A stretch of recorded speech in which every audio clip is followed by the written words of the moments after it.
غریب چوڑی والے کے گھر لگا ہوا AC۔ ایک چھوٹے سے گاؤں میں آمنہ بی بی چوڑیاں بنانے کا کام کرتی تھی۔ ان کا گھر پرانا اور سادہ تھا، لیکن صاف ستھرا اور محبت بھرا۔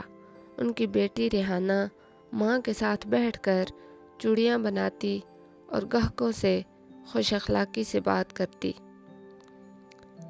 گرمیوں کے دن تھے، سورج آگ برسا رہا تھا۔ گاؤں کی عورتیں شدید گرمی سے پریشان تھیں۔ ایسے میں ایک دن سب حیران رہ گئیں جب انہوں نے دیکھا کہ آمنہ بی بی کے گھر میں AC لگا ہوا ہے۔ یہ کیسے ممکن ہے؟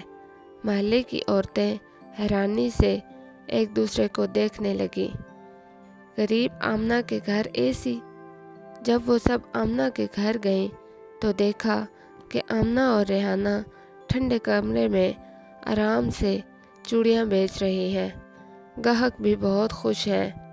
محلے کی ایک عورت بولی، آمنہ، AC کیسے آیا؟ تم تو بہت غریب تھیں، پھر یہ؟ آمنہ مسکرائیں اور بولی، یہ سب اللہ کا کرم ہے اور ایمانداری کا انعام ہے۔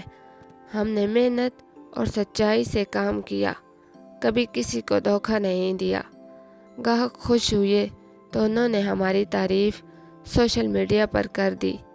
پھر ایک فلاحی تنظیم نے ہماری محنت کو سراہا اور ہمیں AC اور پنکھے لگوا دیے اور چوڑی بنانے کے نئے اوزار تحفے میں دیے۔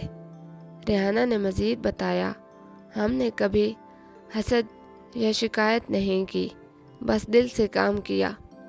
سب عورتیں شرمندہ ہو گئیں اور بولیں، ہمیں تم پر فخر ہے آمنہ۔ اس دن کے بعد پورے گاؤں میں ایک نئی ہوا چل پڑی، محنت، ایمانداری اور صبر کی۔ اخلاقی سبق: محنت، سچائی اور صبر کا پھل ضرور ملتا ہے، چاہے دیر سے ہی کیوں نہ ہو۔ اگر ویڈیو پسند آئی ہو تو ہمارے چینل کو سبسکرائب کریں اور اسی طرح کی جادوئی، اخلاقی اور لوک کہانیاں دیکھنے اور سننے کے لیے بیل آئیکن دبائیں۔